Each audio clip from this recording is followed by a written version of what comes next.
Hello and welcome back to the Movie Bar Podcast, the average movie podcast for average movie fans by average movie fans. The bar is now open. Welcome to episode 75. I am your host, John, and I am here with my co-host, Houston. I am Houston. Houston. Okay. And once again, conspicuous by his absence, Kyle is not here. I really don't think he listens to these. No. Because he would have been pissed off at some of the stuff we've said. But 75 milestone episode, and we're going fresh from the stream today. We're going to try a new format, so hopefully you guys like it. Hopefully it works. So we shall see. New trailers. The official Suitable Flesh trailer dropped. What'd you think? I don't know. It seems interesting, but it seems extra artsy, and I don't really like artsy. So. I don't think it's artsy, but like knowing Joe Lynch films the way, I think it's gonna be good. I know the trailer we originally saw, it wasn't actually an actual trailer. I don't know where the hell that came from. It had some scenes that looked like they were from the movie, and then after seeing that trailer, it had scenes that looked like they were just made up and thrown together. Yeah. So I don't know. But I'm excited for it. I believe it's on Shudder at the end of the month of October. And we are kicking off our horror hootenanny whatever for the next 5 weeks. We got some fun stuff lined up. For Rizzle. My bizzle. Yeah. All right. What did you watch this week? Well, I watched a fair chunk of crap. I forgot the name of it, Extraction 2 or whatever it was there with Hemsworth on Netflix because we were at Sammy's friend's house and that's what he put on. So, yeah, I've seen it. It's a good movie. Yeah, I don't think that's like a military movie, isn't it? Yeah, similar. Yeah, he's more guerrilla. There. Gun for hire. Okay. So kind of like John Cena in Hidden Strike. Sure. I did watch No One Will Save You, but we'll talk about that for a little bit. Yeah. I did also see new to Netflix now is The Machine. I saw that was on there. Yeah, I want to check that out. I did watch that today. It is pretty funny. I thought it was more going to be, just, all about, the actual trip, but the way they did it is pretty good. Mark Hamill was great. A couple complaints. There's some, gunfire towards inanimate objects.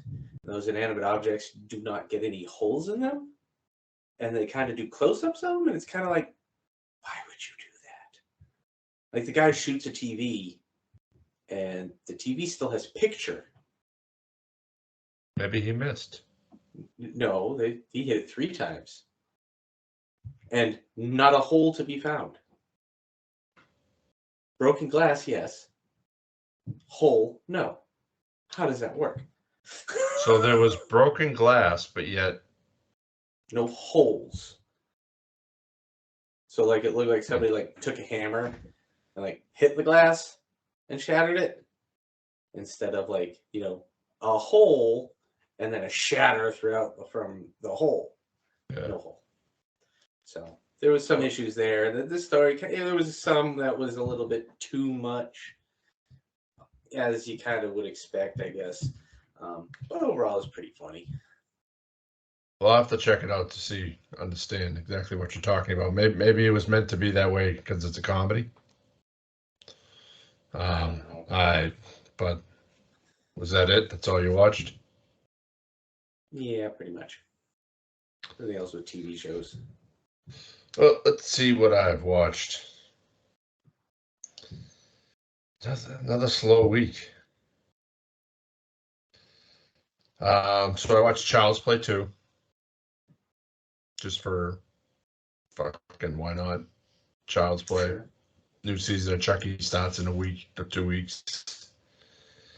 I definitely like the third one better, but the second one, a few classic scenes.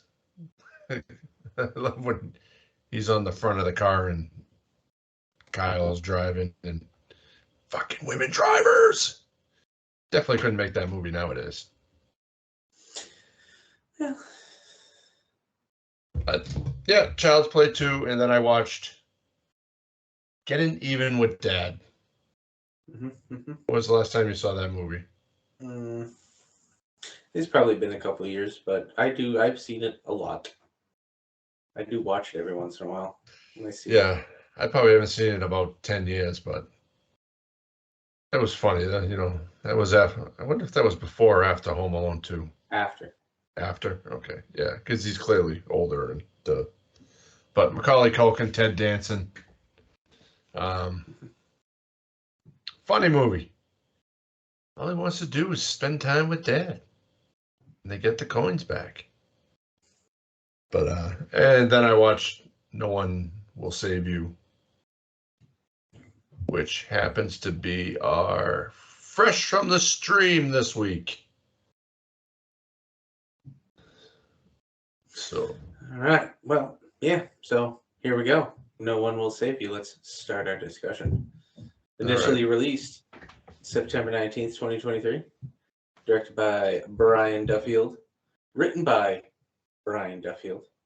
Produced by Tim White, Trevor White, Alan Mendelbaum, and Brian Duffield. Cinematography by Aaron Morton. Edited by Gabriel Fleming. Music by Joseph Trapanese. And was production companies 20th Century Studios, Star Throne Entertainment, and is rated PG-13. Had an estimated budget before tax incentives of $22.8 million. Has a runtime of 1 hour and 33 minutes, and is currently only streaming on Hulu, as it is a Hulu original. Our cast of characters: we got Caitlin Dever as Bryn Adams, Ginger Cressman as Celebration Guest, Zach Duhame as the Mailman, Geraldine Singer as Mrs. Collins, and Derry Lynn Griffin as Maud Collins. Okay, so we picked this solely based off of the trailer that we discussed a couple weeks ago during the fall movie preview. Yeah, because this was one of the ones that didn't have a trailer. Yes, and then a couple days later, I found it on YouTube in like a compilation of other ones, and yeah, trailer got me. It got me too. So, did the trailer live up to the expectations? Yeah, I'd say so. Yeah. It was, I mean, obviously they used a good chunk of the more intense scenes in the trailer, but they didn't give away any of the, magic that made the movie what it was. Yeah. Unlike those other ones where, they spoil the best scene right in the middle of the damn trailer, and then you go to watch the movie and that was the scene that made the movie, and now it's like it was ruined before. So yeah, so let's kind of give like a rundown, like a brief rundown of what this movie is about. I'll start off. So you see this girl, she's making dresses, shipping stuff out. Seamstress. has a few interactions with locals, and they're kind of like brushing her off. And Well, I mean, the whole beginning was her kind of, you know, getting ready and all that kind of stuff, and it was awkward to say the least. yeah, Because it was kind of like she was, you know, getting herself ready for a play, the way she was smiling and waving in the mirror. And then when she's out and she sees the people, you know, she gives the smile and the wave, and most of the people, you know, the guy just turns and walks away. She actively avoiding police. So it well, I don't think was. she's actively avoiding police. I think she's actively avoiding the chief, or I believe She that. was actively avoiding everybody really in the Yeah, beginning. It was so. and she's trying to learn dance moves, and like she lives by herself in this nice house, and she creates, I believe it's like a mirror of the town with the Kind of like Beetlejuice. yeah. But let's talk about the one scene that got me was the mailman taking the box and just dunking Basketball it, shot. and like Yeah, so I read the description of the movie before I watched it. yeah, And so in the back of my mind, I had the description, you know, and it said that, you know, they're getting, you know, she's got the alien invasion, all that, but she has to settle her own demons. So that was kind of like, what did she do yeah, that got her so cast off that one, she didn't, you know, I mean, if I was in that situation, I just move. yeah. But I mean, that's obviously her childhood home. She Yeah, doesn't make lots of money being a seamstress, I imagine, and uh, that's where her memories are. Like, but like you know, not to get too far ahead of it, but I mean, we spend all of the movie, if you read the description, like me, wondering what it is she did that was so bad, yes, and it wasn't that bad. so spoiler alert. Yeah, no, I'm just. It's. My point is that like you spend this whole time building this thing and just kind of let me down in the end. For how bad she was getting treated, I expected more. Yeah, Is okay, basically what I was I saying. agree too. You know, um, And it left me wondering through the majority of the movie, like, what the fuck could she possibly have done? yeah, I was like, did she like fucking drown her in a barrel or something? Because Because I the know only that, the only clues you get is she's writing to Maud, and that's and not even a clue. You know. so I automatically assumed she was writing to a friend, and she's like, "I can't believe it's been 10 years since." But then you still Yeah, don't find out anything, that's and what I yeah that's what I did, but so she's a hermit, really, in her house. mhm. And she goes to bed one night, and all of a suddenly, fucking shit goes haywire. Ah, we skipped over the clue when she was initially leaving the house and she came out and there was that basically a C, almost a circle of burnt Yes, grass that and she just she's got the watered. hose, and she's watering it, trying to She water watered it. it. So that was our first clue as to kind of was somebody from the town messing with her or what. But Yeah, yeah, so the next she goes to bed and I don't know about you, but if every fucking light in my goddamn room turned on, I would wake up immediately yeah, and all the without noises, question. and No, even without the noise, just the lights. yeah, I'd probably wake up too. Like, I would wake up. And the fact that they're on for so long and they cut out and then the light breeze wakes her up. She must be a heavy sleeper. Light breeze wakes her up, and then she starts hearing the rattle. In the trash can. Damn raccoons. I know. So she goes Fucking down raccoon. to investigate. Throws her slippers on. Starts headed down the stairs. And I mean, at this point, you see the door open.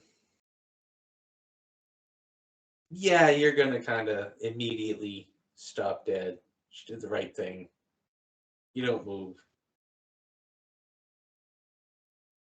But then when you hear or see someone in the house, I don't know. I think at that point, I'm already extricating myself, trying to get back up the stairs. Just because haven't seen what's going on yet. Yeah. If someone's in the house, I'm gonna back out of the situation first because I got nothing in my hand. Yeah. She doesn't. She stays, and then we get treated to its sound. It's clicking. The typical movie alien grunting, clicking noises.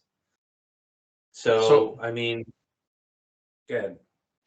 What was your first impression upon seeing the alien? It's a fairly typical alien look. Little gray guy, a few long fingers, like the weird feet. Yeah, like they look like hooves, kind of. Yeah, I was trying to think of what other. Still trying to think of what other alien appendage from what movie it was that they look like, but they look like another alien thing. I can't think of it. It might have been from. It might. You know what it was? I think it was the from Mom and Dad Save the World. I think it was one of those things that I was thinking of. But I mean, the whole that whole foot thing while she's under the bed was a little. Yeah, and creepy cool. I think he walked up on his tippy toes. Like, tippy toes, little ballerina. So now she's having an encounter with this alien, and I kind of like looked away for a second, and all of a sudden, fucking things in its head, and like she's looking eye to eye with it. Big black eyes, and oh, you're skipping so much. Yeah, I'm just giving. No, I know. So yeah, I mean that whole chase through the house. Yeah. Was, I mean, it was pretty good. She's not the smartest. Didn't necessarily hide in the best ways, but when she got to the phone, yeah, picked up the phone and got the whole and then she run away, and then the alien comes in and hangs up the phone. What a nice guy. Yeah, cool alien right there. Very polite alien. And then I mean that first time where she comes face to face with the dang thing, that's pretty. That's an intense scene. When she was in between the fridge and the cupboard. Yeah. And he uses his telekinesis and opens the fridge and traps her. Yeah. And then you see the fingers come over. And you see the toes underneath. And you see the head slowly come up. And then she books it out towards the front, and he hauls her in the head with the door. Yeah. Just yanks the door off the hinges and smashes it right into her face. Yeah. That was great. I thought that was awesome. It also kind of made me think of, all right, so why was he chasing her for so long if he could have just been like, oh, gotcha. But, again, movie. I think he was surveying the scene. Yeah. So then she kind of gets up. It's got a hold of her. She's got a trophy in her hand. And as it's spinning her around, she got the arm out. Wham! Right in the temple. Right into the alien's head. That was pretty cool. So remember that if there's ever aliens invasions, yeah, right I didn't in the know. temple. whether it was gonna die or whether it was gonna be one of those, oh, it kind of knocked him down temporarily and he got up things. But that was pretty good. He just kind of stumbles down, lands on her, and she just backs her ass into a corner and just stares at it all night. I mean, I don't, I don't know about you, but I think my first thought is, fuck, I gotta get somebody out here to get this thing. So she decides to try calling 911. Obviously, the phone is not working now. No phone, no electricity. So, so let me go start the car. Oh yeah, okay. I was gonna say, I think I phased out because I didn't see her try the car. Yeah, she did go out and try the car, and it wouldn't even click over, and she's in the car screaming and crying, and the whole EMP thing. Yep. So now it's okay. Now, when she pulled the glass out of her foot. Yeah, that was rough. That was a good little scene there. I was like, please don't show that. I don't need to throw up right now. But decides to go into town on her bike and go to the police station. Yep, she's gonna suck it up. I guess at that point I'd suck it up too. I mean, you got a fucking alien in your living room. Yeah. I'd suck it up. I'd get the hell in there. I mean, who do you call first? If there's an alien in your fucking living room dead, who do you call? Do you call 911? Do you call fucking the government? Like, I call a lawyer. Dude, you ain't gonna believe this. I've got pictures and I've already mailed them to myself. And 5 other people that I trust. Mm-hmm. So now she's in the police station and she has another encounter with, which my guess and Mrs. is Collins. Yes. Parents of her friend. And instantly the wife fucking hawks a loogie right in her face. Which, again, I don't know. Again, no idea what the fuck she did. Build it up, and we still have no idea what she did. But for the fact that the chief ignores blatant assault. He wanted to say something. He had that look on his face like he was going to say something, and he just shook his head and walked out. But I mean, if somebody spits in your face, that's an arrestable offense. Well, you go to jail for doing that to somebody. Not in this town. Not in this town. I'm just saying. Again, punishment don't fit the crime. Yeah. But she gets out of there. She has a bit of a breakdown because, she has this going on and now she just killed an alien and clearly no one will save her. And as she's sitting there, she sees the bus go by. Bingo. Thinks, finally, I'm going to get the hell out of here. Yep. Gets her ticket, gets on the bus. And I think I blanked on a scene or two here. So she's on the bus. But the postman was there. And he starts like he grabs her. And then you see this thing like pulsating in his neck. Moving in his throat. He makes like a little alien noises. She pushes him away. Now people are like, what the fuck is going on? And she's trying to get to the front of the bus. And there's another one with the throat. There's another one. There's a couple people who don't have it. And then all of a sudden the bus driver slams on the brakes. She gets out. The mailman follows her. She's running. She's hauling ass. Hightailing. Hell to the yeah. Eventually ends up back at the house, and I was texting somebody, and she was like, what was it about? And I said, well, it's kind of like Signs meets Nope meets Home Alone. Mm-hmm. At that point. And because she's moving shit around, she's hanging curtains up. She knows they're pots coming of back. water to boil.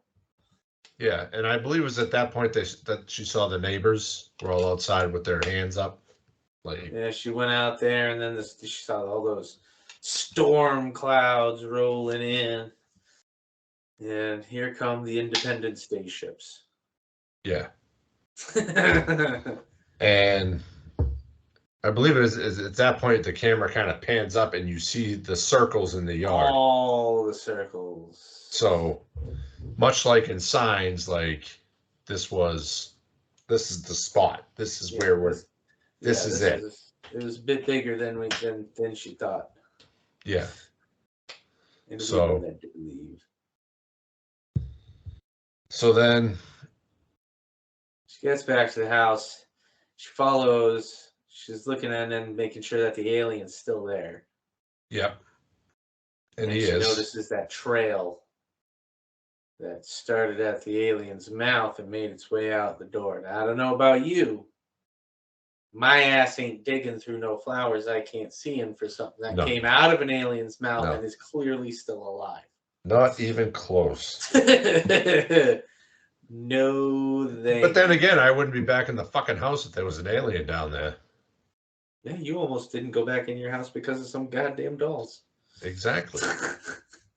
So I feel her pain. But she went back. That's important, though. She does go back. And like we said, she kind of home alones her house. She's going to be ready.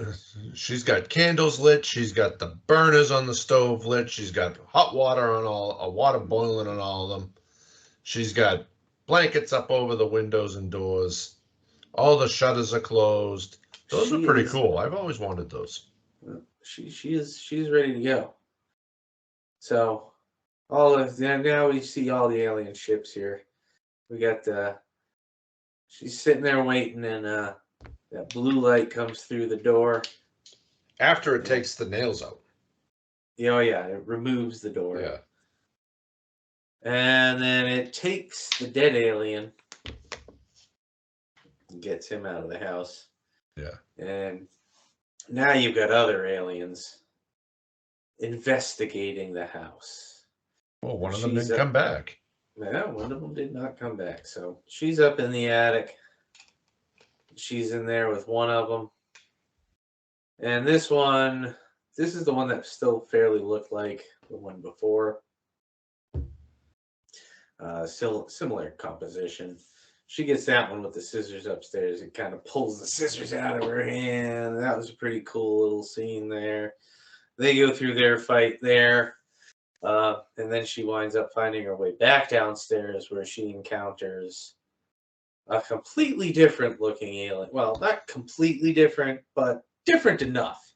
Yeah. I mean, this guy, he still had the big eyes. They were a little smaller in comparison, but he had the really long arms. That just looked silly.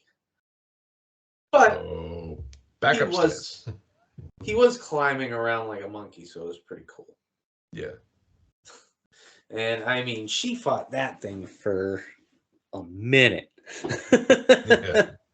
She kind of went on that thing. She hit that thing with all of the pots of water. Mm-hmm. Yeah, she put up a fight against that thing. Gets back upstairs. Yep.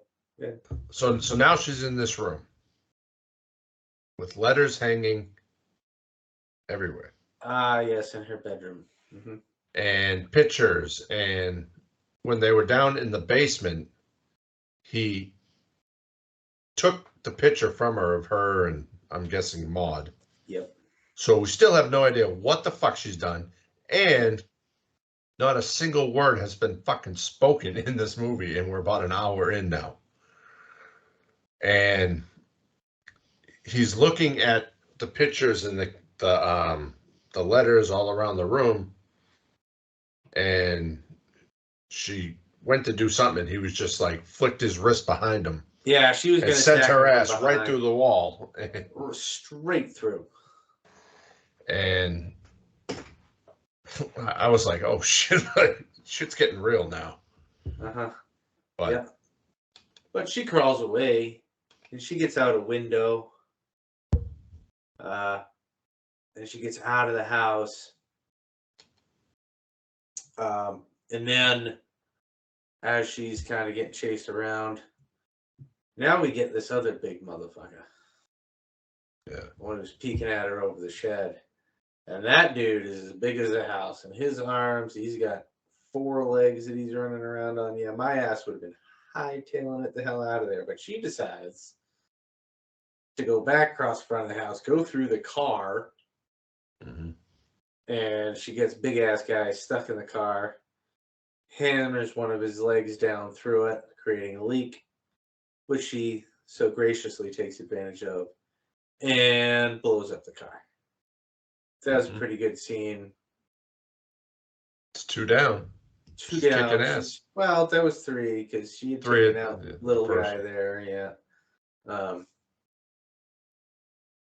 But she's working her way off through those aliens, so that's pretty good. Tough kid, tough girl. Yep. So eventually they use, well, it was a red light. She goes back in the house and this red light shines in through and freezes her. I think we missed more of the... I mean, there was more outside shenanigan. Yeah, the mailman there, but yeah. But this red light freezes her in time, lifts her up, throws her down, lifts her up, drops her about 3/4 of the way, then drops her all the way, then lifts her back up. Yeah, there was a few there where it was kind of like, are they going to get her? Or are they not? Are they going to get her? Or are they not? And then they get the red thing. And this, all right, so this is where the movie turns for me. This is where the movie loses me. Is this when she wakes up in her bed? No? Mm-hmm. Yep. Did you think it was a fucking dream like I did? This isn't where she... Well, yeah, it is. No, this is where I lose the movie. They stick the thing in her mouth. Yep. They go through that whole scene. She gets it in her mouth.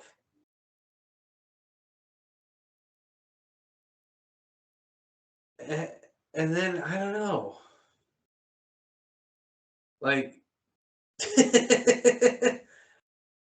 I think I missed a couple scenes, but I don't know how she still has the ability to rip this thing out. It doesn't really. So once they put the thing in her mouth, the next scene she's in bed in the same outfit she was in, the blue nightgown. Yeah. And she wakes up, and everything is fine. Yeah, that's right. And I was like, motherfucker, this was a fucking dream. Yeah. But then we start seeing... Yeah, the other things start coming in. Is this where she goes in and it's her mom's in there? Well, and then she comes running through, her friend comes running She's through. on board the ship now. She's in this tank or whatever it was. And well, no, they haven't gotten her there yet. The red light was way before that. No, the red light was right before when she woke up, because then once the shit starts going down, that's when you start realizing that it's not a dream, and they're showing the mom, and then she goes outside and it's the chief on his knees crying. And yeah, you're a little you're okay, you're right. You're right. You're right. The red light. This is where she rips the thing out of her throat. Yes, and then somehow everything goes back to... And it goes back to holy shit mode. Yeah, you're right. And she starts running again. Then they get it. They keep... Then the mailman guy, trace her through the woods. Mailman guy kind of grabs her by the hair, and you kind of think, oh shit. And the big ass alien is there doing all the hand signals. Yes. Doing this shit. And the ship comes in, and just before the door opens, because he's standing there kind of flag it down, she does something that causes him to get whacked by it, and he gets kind of bent over like this and starts to get sucked up. Yeah, and doesn't accept, and it flies away, and then big aliens rip shit and starts chasing her again. And then there's a few more of those, almost got her, and then boom, you're on the ship. Yeah. So now it's when Now she's on the ship, and now we're getting that whole dream sequence when they all touch her head.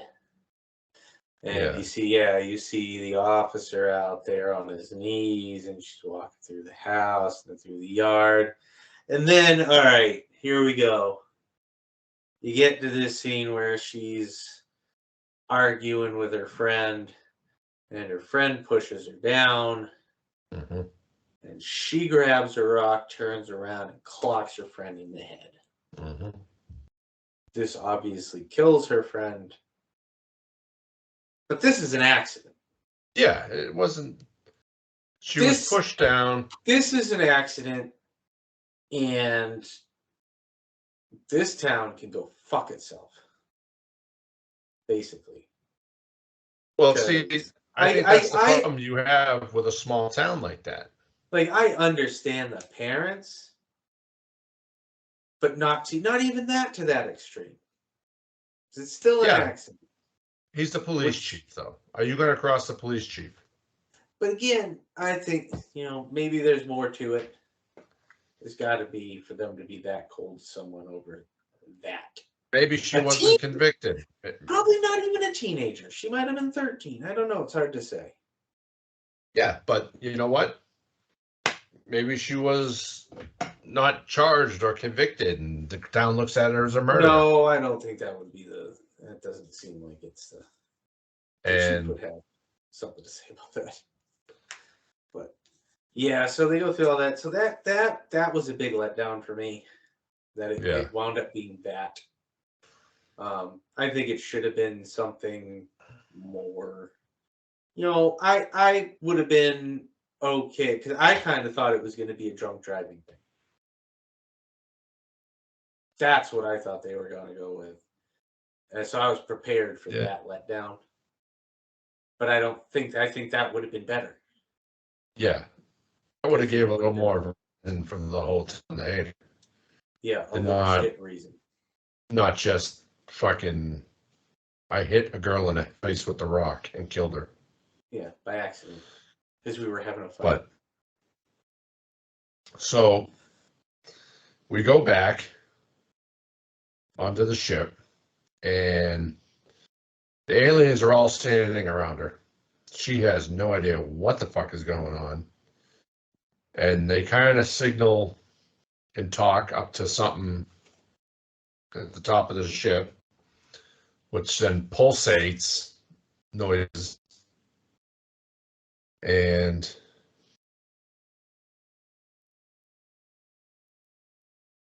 they let her go.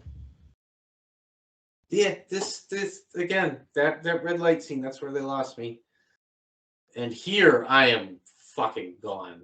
I have no goddamn clue. Like, was this like, oh, the aliens just wanted to fix it so you're okay with having murdered your friend? And so, like, after the movie, I did a little research. Hold on. We gotta, after they let her go, she is now dancing with all the alien inhabited people. You've got all these alien ships absolutely everywhere. The Earth is now run by aliens, is what this movie basically ends up being.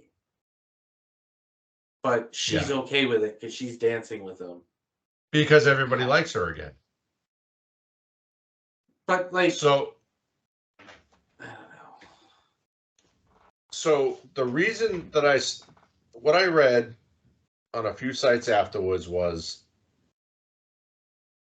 that they had mercy on her because they felt her pain of being alienated and lost. Is this just a giant pun? No, I didn't mean it as a pun. But, like, she was clearly alienated by the town.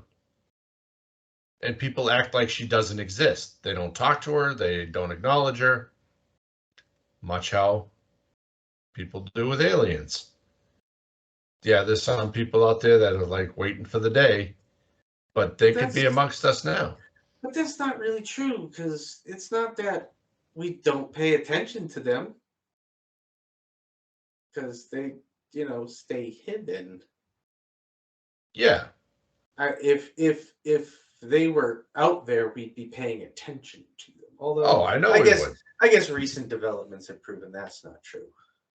But I mean, let's see if I can find the exact thing that it said. But it was basically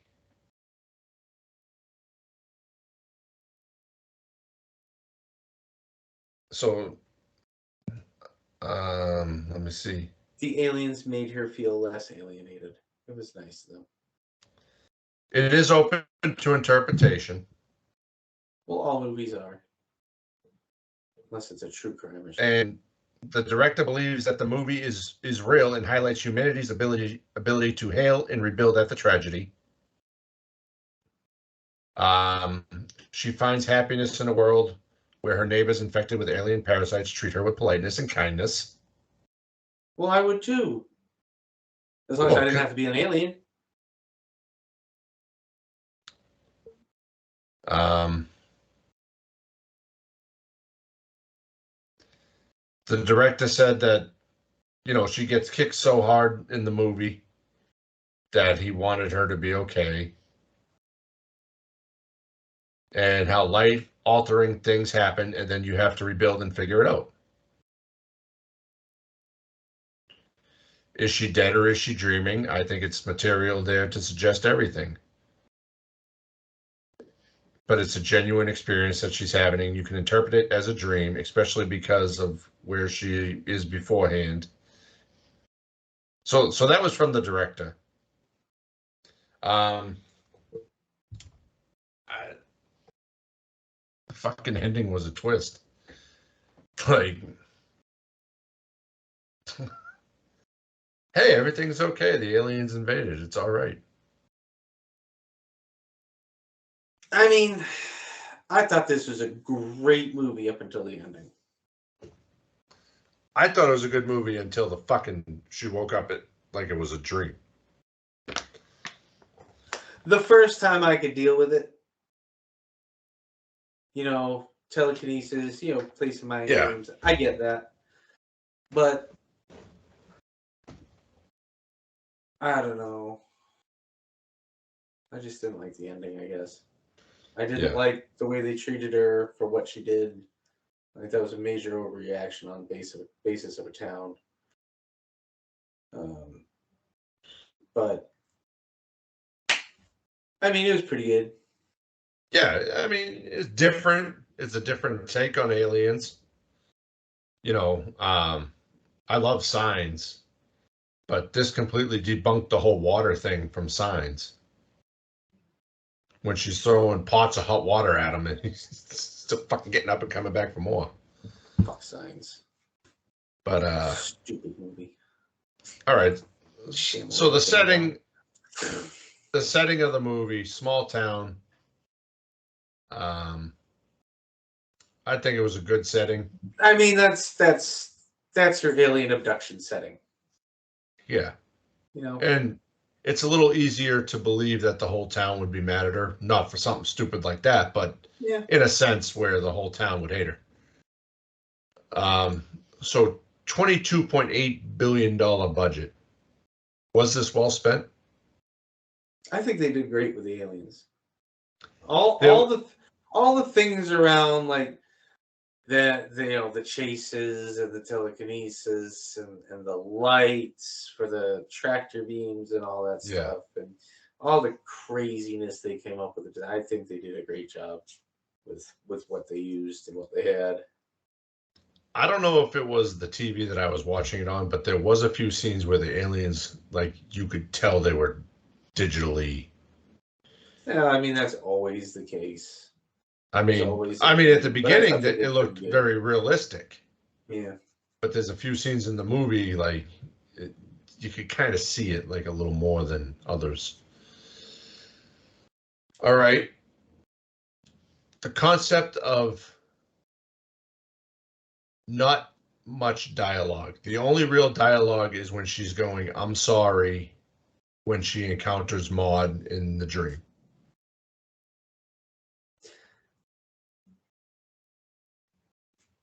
I mean, it's one of those things like some people say, oh, well, yeah, talking. Who is she going to talk to? I mean, it's a choice. It sets a tone of, that tone that he's looking for of you're alone. Because if you're alone, you're not talking. You're not talking a lot. You're not talking to people. That silence is in and of itself an island. So Yeah. like I get it. I mean, I talk to myself sometimes when I'm I alone. talk to myself all the goddamn time, and sometimes customers question it. But I mean, I get it. I think it was a good use of it. Again, you said you didn't even notice for like an hour. Yeah. I noticed right away, but it didn't bother me. I was waiting for it to happen. And when it didn't happen, I was like, okay, so this is the approach we're going with this. Well, I mean, yeah, I You're can tell you right focusing. now, this movie clearly ain't about me because I'd have said fuck about 3 times just within the first 30 seconds of seeing Yeah. it.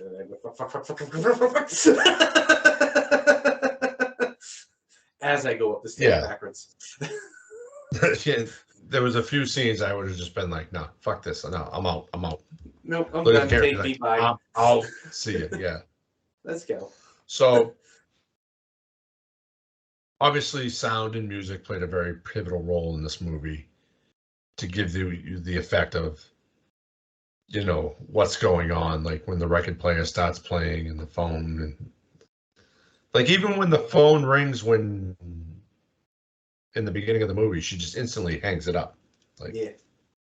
And then you hear the guy, hold you on. fucking. This is why I wish Kyle was here right now. A rotary fucking phone. He Yeah. probably wouldn't even know what to do with it. Well. 9 1 1 Yeah, that kind of threw me. I like, when did this movie take place? Because she had a new Subaru, but a rotary phone? Well, I think the phone was in the house from when she was a kid. I don't care. I'd change that shit out. Nobody has a landline anymore. Mongo does. Mongo is a boomer. Yeah. I And think most people these days and won't fucking pay for it. she doesn't have a cell phone. Who the fuck doesn't have a cell phone? This girl, What the Brian. fuck? When did this movie take place? I don't know. Like, She's clearly using Amazon.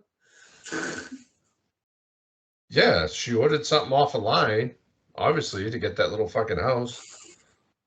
Let's see what Google says. What year does no one? No, it's just, yeah. No one will save you.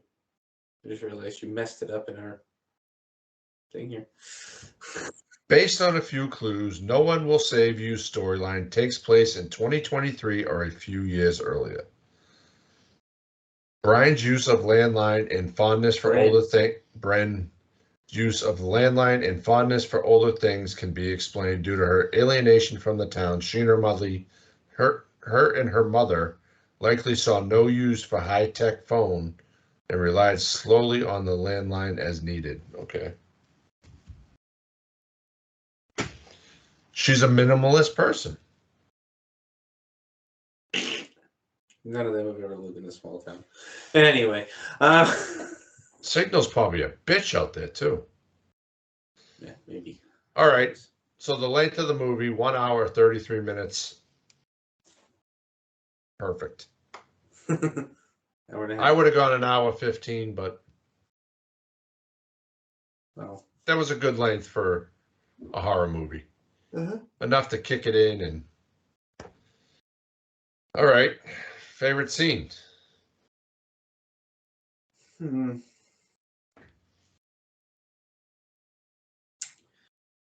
don't know. I really like when she got destroyed by that door.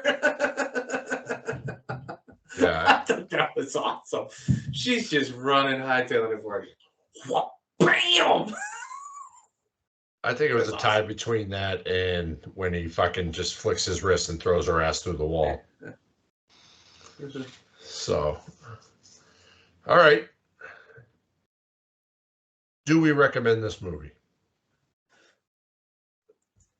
Yeah, I mean, again, it lost me a bit there in the plot at the end, but overall, it was a good movie.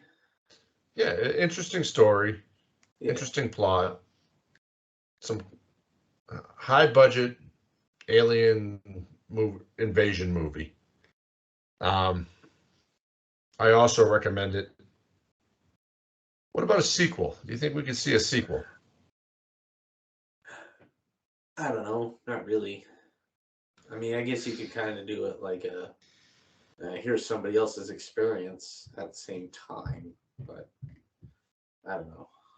I'm sure if it does good, we'll end up getting a sequel and something happens to this small town.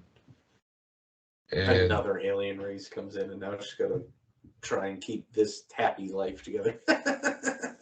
yeah, possibly. All right. Well, read the ratings. Well, IMDb gave it 6.5 out of 10. Rotten Tomatoes 79% out of 100. And I have nothing there for Letterboxd. No. So, what would you say there, Johnny boy? I say 3.5. Teeter, like maybe 3.25.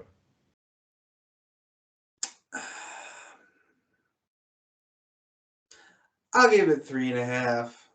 Again, I thought it was great. I just think it kind of lost me a little bit. Yeah. Towards the end there. Yeah, I when she woke up from that fucking dream, I was like, you gotta be fucking kidding me. I would have stopped it right there because, like, and then even then, there's still fucking 30 minutes after. So I checked it and it said it's still 30 minutes. I said, okay, something else is gonna happen. So yeah. I kept with it. But well, should we run down what we're doing in the next couple of weeks? I don't know if I'd go that far out because it's still likely to change. You never know. Well, the next 2 weeks we got. Next week we'll be covering 1993's The Good Son, starring Macaulay Culkin and Elijah Wood. And the week after that we have Creepy Kids. Freddy versus Jason. Oh yeah, that's right. For Friday the 13th. And then after that, we're doing It, the miniseries, the original. And then It 1 and 2, chapters 1 and 2. Miniseries? And be sure to check out on Halloween Day. We have a special treat. There might be a trick, might be a treat. We'll find out. But think of that. Yeah. Trick time. Anyway. The trick will be if fucking Kyle shows. Well, that would be, I don't know if that would be a trick or a treat if he fucking shows up. We'll see. But for now, the bar is closed. Thank you so much for listening. You can follow us and stay up to date with the podcast at the Movie Bar Pod on X, at Movie Bar Podcast on Instagram, at Movie Bar Pod on YouTube and TikTok, and at the Movie Bar Podcast on Facebook. We are on iTunes, Spotify, Amazon Podcast, Anchor, Google Podcasts, and most places you listen to your podcasts. And be sure to check out our website, www.moviebarpod.com. Thank you for listening. Please let us know what you want to hear by contacting us on social media or via email at themoviebar@outlook.com. Please be sure to like, review, and subscribe to the podcast. And we will see you next week on the Movie Bar Podcast. Bye. Bye.